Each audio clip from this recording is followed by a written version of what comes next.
안녕하세요. 한준TV 김진선입니다. 네, 지난 주말 10라운드 빅매치 맨체스터 더비가 열렸습니다. 맨유가 올드 트래포드에서 충격적인 대패를 기록한 가운데 이 경기 결과뿐만 아니라 내용적인 측면에서도 완패였다. 현지에서 비판을 받고 있습니다.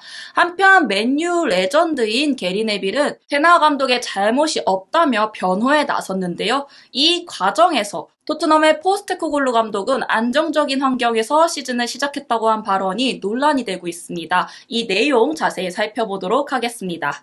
영국 스카이 스포츠 전문 패널로 활동 중인 리버풀 레전드 제이미 캐러거와 맨유 레전드 게리 네빌이 경기 이후 맨체스터 유나이티드의 문제점에 대해 분석을 했습니다. 네빌은 맨유에서의 최근 4-5명의 감독들이 전부 두 번째, 세 번째 시즌에 어려움을 겪었다고 이야기하며 악순환이 되고 있다고 이야기했는데요.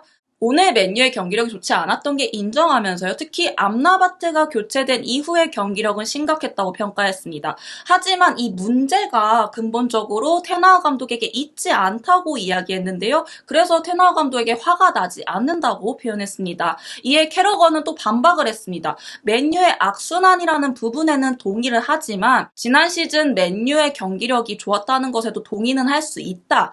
그러나 지금 여기 있는 누구도 이 맨유가 어떤 플레이를 하고 있는지에 대해서 어떤 플레이를 추구하고 있는지에 대해서는 설명할 수 없을 거라고 본다면서 현실적인 문제점을 지적했는데요. 이어서 캐러건은요. 테나 감독이 부임한 지 벌써 18개월 가까이 됐다. 그치만 이 아스톤 빌라의 에메리 감독 그리고 토트넘의 포스테코글루 감독처럼 이들의 부임 이후에 팀의 변화가 보이지 않고 있다고 문제점을 지적했습니다. 에메리 감독과 포스테코글루 감독은 짧은 시간 안에 결과를 내기는 어려울 수는 있어도 적어도 그들은 어떤 축구를 하는지는 보여줬다는 부분이죠. 근데 맨유를 보면 지금 18개월이 됐는데도 아직까지도 무슨 축구를 하려는지 모르겠다. 도대체 어떤 플레이를 추구하는지 본인은 모르겠다며 네빌에게 이 부분에 대해서 어떻게 설명할 수 있냐고 또 물었습니다. 여기서 이 네빌의 문제의 발언이 시작된 건데요. 네빌도 그 말에 반박할 수는 없고 동의하지 않는다고 말할 수는 없다. 솔직히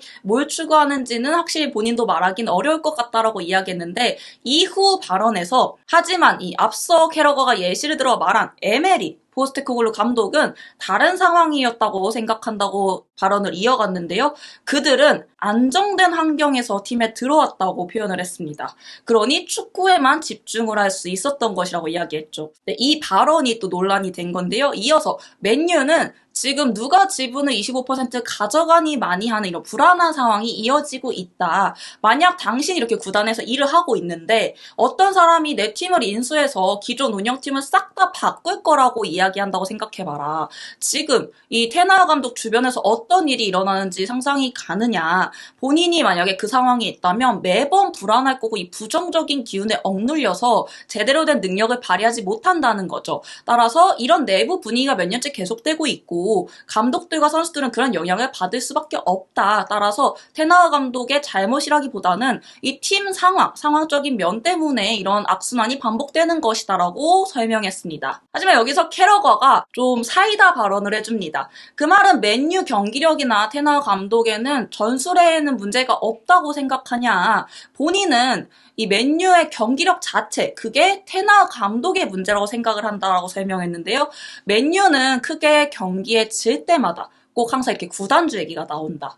물론 구단에 문제가 있는 건 맞다. 사실이고 팬들은 그에 대해 행복하지 않고 불행할 것이라고 이야기했는데요. 하지만 지금 문제점은 축구 스타일이라는 거죠. 앞서 이 포스테코글루 감독과 에메리 감독을 언급한 이유도 사실 축구 전술적인 맨유가 테나 감독의 스타일, 테나 감독의 전술이 드러나지 않고 있다는 부분을 지적했던 것인데요. 훈련장에서 테나가 선수들을 지도하는 방식이 이 인수 과정과 무슨 상관이 있냐라는 거죠. 본인은 테나가 선수들에게 바라는 플레이가 무엇인지가 궁금한 거다 이야기했습니다. 이어서 현재 모든 상위권 팀들은 나름의 빌드업 철학이 있고 본인들의 스타일을 가지고 있는데 그렇다면 맨유는 과연 이 볼을 가지고 빌드업을 할 때 어떤 철학을 가지고 경기를 풀어나가는지 의문이다라고 설명했습니다. 마치 언더독 팀들이 하는 축구를 하는 것처럼 보인다고 혹평했는데요. 이건 테나 감독의 현 시즌만의 문제가 아니라 첫 시즌부터 그래왔다. 구단에서 일어나고 있는 문제와는 별개로 이거는 18개월 동안 지속되고 있는 문제고, 테나 감독이 본인이 데려온 선수들이고, 이 본인이 데려온 선수들은 훈련장에서 어떻게 훈련을 시키고 있는지, 이 어떤 플레이를 요구하고 있는지가 전혀 드러나지 않고 있기 때문에 이 문제를 지적하는 거다라고 표현하면서 캐러건은 네빌의 발언에 반박을 했습니다. 네, 이 인터뷰 이후 에언지 매체에서도 게리 네빌 발언에 또 집중했습니다. 네빌이 에릭 테나 감독을 보호하기 위해서 토트넘을 끌어들였다라고 이야기하곤 했는데요. 다수 매체에서 네빌의 발언이 옳지 못했다는 부분을 또 지적하기도 했습니다. 또한 팬들도 네빌의 발언에 동의할 수 없다며 거세게 반박했는데요. 이 트위터 반응을 보시면요. 대부분의 반응이 과연 토트넘이 안정된 상황에서 시작됐다고 말할 수 있는가? 이건 농담이 아닌가라는 의견이고요. 한 팬은 토트넘이 안정적인 상황에 양제 포스테코글루 감독이 부임됐다는 건 말도 안 되는 상황이라며 현실적인 부분을 지적했고요. 오히려 앙제 포스테코글루 감독이 부임했을 때 본인은 미안했다라고 표현하는 팬도 있었습니다. 최근 최악의 성적을 가졌고 부담이 큰 상황이었고요. 케인마저 떠났고 결코 안정적인 상황이 아니었다는 거죠. 한편은요, 이 불에 타오르는 사진을 함께 게시하며 앙제 포스테코글루 감독이 안정적인 환경에 들어왔다고 하는데 콘테 감독이 불질러 놓은 상황 속에 들어온 거다라고 표현하기도 했습니다. 이어서 안정적인 환경이 말이 되냐, 토트넘은 최근에 최악의 시즌을 맞이했고 결코 이 팀이 안정적인 상황으로 볼 수 없는데 이걸 어떻게 설명할 것이냐라고 이야기했고요. 한편은 또 직접적인 경기 장면을 보면서 글레이저가 이 경기력에 어떤 영향을 끼치냐 대체 이렇게 반박하기도 했습니다. 심지어 라이벌 팀인 아스널 팬마저도 네빌 발언에 반박하며 이 토트넘 팬들과 같은 입장을 취했는데요. 맨유의 팬들은 항상 문제가 따를 때 이 글레이저의 이유를 댄다. 하지만 현실적으로 이 문제에 있어서는 경기력 자체의 문제인 건데 이거는 감독의 권한이 아니냐. 훈련장에서 글레이저가 할 수 있는 건 아무것도 없다. 경기력을 유지하는 거는 테나 감독의 역량이다라고 표현하면서요. 과연 이게 어떤 연관성이 있는지 본인은 도저히 모르겠다며 평하기도 했습니다. 네, 대체적으로 이 네빌이 토트넘이 안정적인 환경에서 시작됐다는 발언은 절대 납득할 수 없다는 반응이었는데요. 그렇다면 정말 토트넘이 안정적인 상황이라고 할 수 있었는지 토트넘 상황을 한번 자세히 살펴보도록 하겠습니다. 포스테코글루 감독 부임 당시 토트넘 상황을 살펴보면요. 지난 시즌 8위로 마무리한 토트넘입니다. 콘테 감독 사임 이후 크리스티안 스텔리니 감독 대행 체제로 전환을 했지만 안정적으로 시즌을 마치지 못했고요. 결국 라이언 메이슨 감독 대행 체제까지 이어지면서 불안정한 상황 속 시즌을 마무리했습니다. 챔피언스 리그 출전 마지노선인 4위는커녕 8위까지 추락하면서 14년 만에 유럽 대항전 진출에 실패하기도 했는데요. 팀 내부적인 상황도 사실 최악이라고 표현할 수 있겠습니다. 토트넘 파라티치 단장은 유벤투스 시절 분식회계 혐의에 염류대에 징계를 받았고요. 토트넘 구단주죠. 조 루이스 같은 경우는 내부자 거래 혐의로 기소돼 미국 법정에 서기도 했습니다. 또 선수단에 큰 변화도 있었죠. 토트넘을 대표하는 선수인 해리 케인이 떠난다고 계속해서 시즌이 끝나고 이야기가 나왔고요. 팀의 주장인 요리스마저도 토트넘을 떠날 것이라며 불안정한 상황이 이어졌습니다. 그리고 끝내 최고 공격수이자 토트넘의 정체성이라고 할 수 있는 케인이 미넨으로 떠나며 모두들 이 케인이 떠난 마당에 토트넘의 축구는 최악을 면치 못할 거라며 힘든 시즌을 전망했죠. 이렇듯 팀 내부적으로도 굉장히 안 좋은 상황이 이어졌는데 여기에 티켓 가격까지 올린다고 또 이야기하면서 팬들마저도 팬심마저도 돌아서게 만들기도 했습니다. 이런 상황 속 팬들은 레비 아웃, 레비 회장을 떠나보내겠다는 시위까지 펼쳐보내면서 이 상황에 레비 아웃 시위도 계속해서 이어졌고요. 사실상 팀이 내외부적으로 굉장히 불안정한 상황이었다고 할 수 있겠고 포스테코글루 감독이 부임되자마자 모두들 의구심을 표하며 사실은 안정적이었다고 말하기는 어렵고 포스테코글루 감독의 책임감과 부담감이 굉장히 컸던 상황이라고 표현할 수 있겠습니다. 그럼에도 포스테코글루 감독은 올 시즌 이 앙제볼 혁명을 일으키고 있는 감독인데요. 10경기 만에 완전한 변화를 이끌고 있으며 토트넘은 리그 선두에 위치해 있는 모습입니다. 새 기록까지 계속해서 경신하고 있는데요. 토트넘이 우승했던 1960-61 시즌 이후 역사상으로 두 번째로 높은 승점으로 시즌 출발을 보이고 있고요. 포스테코글루 감독 역시 프리미어리그 역사상 이 데뷔 10경기 만에 지금 승점 26점을 기록했는데 거스히딩크 전 첼시 감독 25점을 뛰어넘으며 1위에 위치한 모습입니다. 최다 승점을 기록한 감독인 거죠. 특히 주목할 부분은요. 토트넘이 경기 결과에만 눈에 띄는 게 아니라 사실상 이번 시즌 내용적으로도 완벽한 변화를 이끌고 있다며 호평을 받고 있는 부분인데요. 최근 사실 토트넘에선 볼 수 없었던 공격 축구가 진행되고 있고요. 답답할 수 있었더니 무리뉴, 콘테, 누누 감독의 축구를 포스테코글루 감독이 싹 바꿔준 모습입니다. 이는 기록적인 부분에서도 뒷받침되고 있다고 할 수 있는데요. 올 시즌 토트넘 같은 경우는요, 슈팅 횟수에서도 1위를 기록하고 있고요. 153회 1위.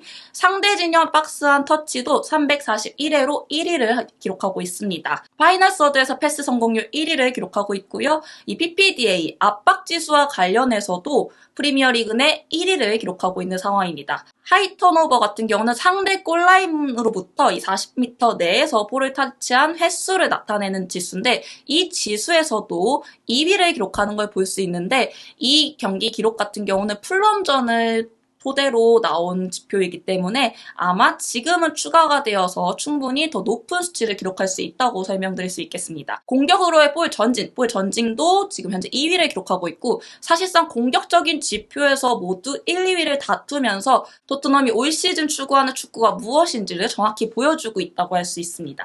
네, 지난 감독들과의 경기별 수치로도 확인해 볼 수 있는 부분인데요. 슈팅 비율로 봤을 때 포스테코글루 감독은 19.7%를 기록하는 가운데 콘테 감독은 13.9%, 누누 감독 10.3%, 무리뉴 감독 11.2%로 포스테코글루 감독이 사실상 누누 감독과 무리뉴 감독의 거의 2배를 웃도는 수치를 기록하고 있는 것으로 보이고요.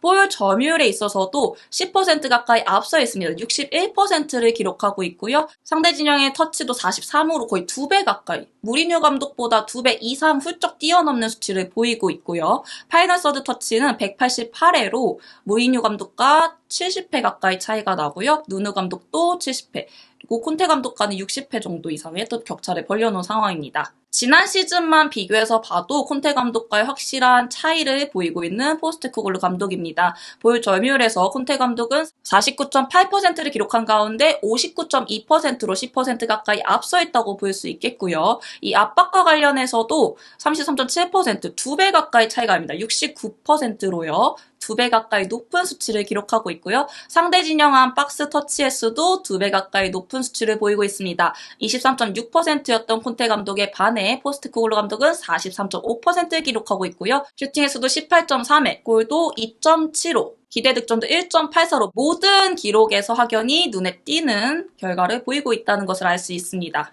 특히 토트넘이 올 시즌 눈에 띄는 건 압박과 관련한 수치인데요. 파이널 서드에서 압박 1위를 기록하고 있으며 하이 턴오버 지수는 2위를 기록하고 있고요. 또 상대 수비로부터 상대 박스 안에서 패스를 끊어내는 횟수, 이건 낮을수록 좋은 수치인데 9.3회로 1위를 기록하고 있습니다. 이같이 본인의 스타일을 확고히 보여주는 가운데 다른 감독들의 찬사도 끊이질 않고 있습니다. 호지슨 감독 같은 경우는요, 포스테코글루 감독의 성공이 놀랍지 않다고 평하면서 그는 꾸준히 경력을 쌓았고 충분히 성공을 거둘 만한 가치가 있는 감독이다라고 또 호평했습니다. 그 덕분에 토트넘 또한 매경기 경기력이 높아졌고 상대로선 만나고 싶지 않은 좋은 경기력을 펼치고 있는 팀으로 변모했다고 또 설명하기도 했고요. 네, 라이벌 팀이었던 아스날의 감독이었던 요 벵거 감독 역시 올 시즌 토트넘 변화에 직접적으로 칭찬을 하면서요. 특히 선수 영입적인 부분 그리고 선수를 활용하는 측면에서 포스테코글루 감독의 능력을 높이 평가했습니다.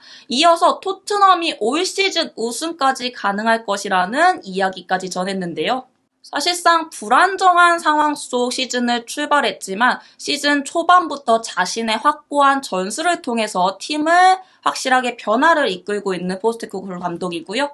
그렇다면 게리 네빌이 언급했던 다른 한 팀이죠. 아스톤 빌라는 어땠는지 한번 살펴볼 텐데요. 지난 10월 강등권 위기에 처하며 16위권에서 고전하고 있었던 아스톤 빌라입니다. 이에 에메리 감독을 새 사령탑에 부임시키며 팀 변화를 주고자 했던 아스톤 빌라인데요. 결국 에메리 감독 체제 하에서 경기력이 개선되었고 승점을 꾸준히 쌓은 결과 7위로 안정적인 순위권에서 시즌을 마무리한 아스톤 빌라입니다. 사실 맨유에 대해서 말하자면 지난 시즌 챔스권을 확정 지었고 올 시즌도 좋은 경기력이 이어질 것으로 예상이 됐는데요. 현재 8위에 위치하면서 고전하고 있는 모습입니다. 특히나 이번 시즌 같은 경우 시즌 초반부터 더 최악의 기록을 면치 못하고 있는 상황인데요. 맨유 같은 경우는 지난 36년 동안 개막 10경기 중 5번을 지지 않았으나 테나 감독 체제 아래서 처음 기록이 깨졌고요. 프리미어리그 역사상 개막 7경기 중 4번을 지지 않았으나 에릭 테나 감독 이후 그 기록도 깨졌다고 합니다.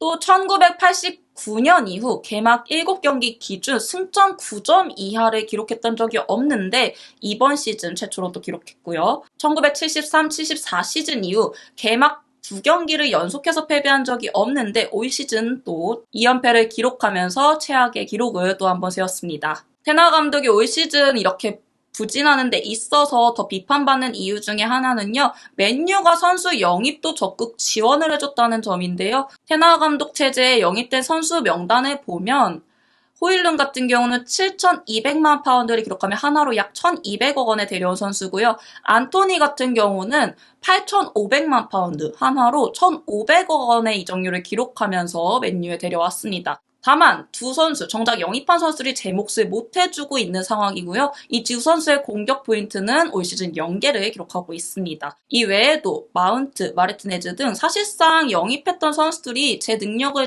발휘해주지 못하고 있고요. 올 시즌 하나도 힘이 되어주지 못하고 있는 상황이라고 할 수 있겠습니다. 특히 지난 맨체스터 더비에서 패하며 1986-87 시즌 이후 이 10경기 기준 5승 5패를 기록하며 역대 최악의 시작을 기록하고 있는 맨유입니다. 이 같은 상황이 반복되자 맨유 팬들은 솔샤르 감독이 나왔던 게 아니냐라는 이야기까지 하고 있는 상황인데요. 실제적으로 에릭 텐 하그와 솔샤르 감독의 48경기 기준으로 살펴보면요. 28경기를 텐 하그 감독이 이기는데 반면 솔샤르 감독 25경기, 사실상 3경기 차이만 보이고 있고요. 텐 하그 감독 6경기 무승부 기록한 반면 솔샤르 감독 13경기 무승부 기록하고 있습니다. 패배는 텐 하그 감독이 더 많다고 표현할 수 있겠죠. 14경기 패배를 기록하고 있고 솔샤르 감독 10경기 패배를 기록하고 있습니다. 이 골과 관련해서도 텐 하그 감독 체제 아래서 48경기 중 69득점을 기록한 반면 솔샤르 체제에서는 89득점으로 20골 가까이 더 차이가 난다고 할 수 있겠죠. 슈팅 숫자로 봤을 때는 텐 하그 감독이 조금 더 높다고 할 수 있습니다만 744회거든요. 솔샤르 감독은 676회고요. 하지만 골 득점에 있어서는 텐 하그 감독이 앞서고 있는 모습이고요. 패스에 관련해서도 솔샤르 감독이 26,000회, 텐 하그 감독은 24,000회로 2,000회 가까이 차이나면서 솔샤르 감독 체제 때 더 높았다고 설명할 수 있겠습니다. 사실상 솔샤르 감독은 이 팬들 사이에서는 솔제양이라고까지 표현을 하면서 솔샤르 감독 때 맨유는 2번 다시 생각하고 싶지 않다까지 이야기가 나왔던 상황인데 그때 솔샤르가 낫다라고까지 이야기가 나올 정도면 지금의 맨유가 얼마나 심각한 상황인지를 말해줄 수 있는 부분이라고 할 수 있겠고요. 그럼에도 불구하고 네빌은 텐 하그 감독을 계속해서 보호하고 있는 모습인데요. 해당 발언이 논란이 일자 트위터로 한 번 더 반박에 나선 네빌입니다. 본인의 발언과 관련해서 이 안정적이었다고 말한 부분은 팀의 소유권, 즉 구단이 인수되고 말고 이런 팀 소유권 관련된 상황에서 안정적인 부분인 것이라고 이야기한 거라며 논란을 잠재우고자 했습니다. 한 가지 재밌는 건 캐러거가 둘의 상황을 마치 지켜보는 듯한 이모티콘을 쓰면서 표현하기도 했습니다. 그렇다면 네빌 말처럼 이 맨유 구단 상황이 안정이 되면 맨유에도 변화가 찾아올 수 있는 걸까요? 현재 맨유는 기존 구단주인 글레이저 가문이 맨유 매각을 지난 11월 발표했고요. 이후 카타르 이슬람 은행 회장인 셰이크 자심 그리고 이네오스 그룹 회장인 짐 래클리프가 인수 전에 뛰어들었습니다. 하지만 1년이 지난 최근에서야 이 인수 사가가 조금씩 마무리되고 있는 상황이고요. 아직까지 확실치는 않지만 이 짐 래클리프, 영국 최대 부자인 짐 래클리프가 인수할 것으로 유력한 상황이라고 할 수 있겠습니다. 그렇다면 맨유의 팀 변화도 어떻게 찾아올지 지켜봐야 될 것으로 보이겠는데요. 올 시즌 맨유 그리고 프리미어리그 팀들의 소식 한준TV에서 함께 확인해 주시기 바랍니다.